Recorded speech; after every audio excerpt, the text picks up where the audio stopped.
Munambam judicial കമ്മീഷന്റെ പ്രവർത്തനം താൽക്കാലികമായി നിർത്തിവെച്ചതായി ജസ്റ്റിസ് CN രാമചന്ദ്രൻ അറിയിച്ചു. മുനമ്പം ജുഡീഷ്യൽ കമ്മീഷന്റെ പ്രവർത്തനത്തെ ചോദ്യം ചെയ്തുള്ള ഹൈക്കോടതിയിലെ കേസ് തീർപ്പാക്കിയ ശേഷമായിരിക്കും തുടർ നടപടിയെന്നും commission chairman justice CN Ramachandran പറഞ്ഞു. കേസ് പെട്ടെന്ന് തീർപ്പാക്കിയാൽ റിപ്പോർട്ട് വേഗത്തിൽ സമർപ്പിക്കും.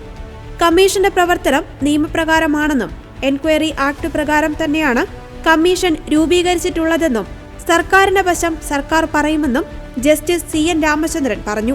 മുനമ്പം ഭൂമി തർക്കം പരിശോധിക്കുവാൻ നിയമിച്ച justice CN Ramachandran Nair commission judicial അല്ലെങ്കിൽ അർദ്ധ ജുഡീഷ്യൽ സ്ഥാപനമല്ലെന്ന് സർക്കാർ നേരത്തെ വ്യക്തമാക്കിയിരുന്നു.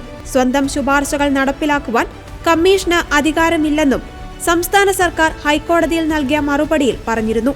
കമ്മീഷൻ ഒരു വസ്തുതാന്വേഷണ അതോറിറ്റി മാത്രമാണ്. ഭൂമിയുടെ ഉടമസ്ഥാവകാശ പ്രശ്നങ്ങളിലോ തർക്കങ്ങളിലോ വിധി പറയുവാൻ അധികാരമില്ല.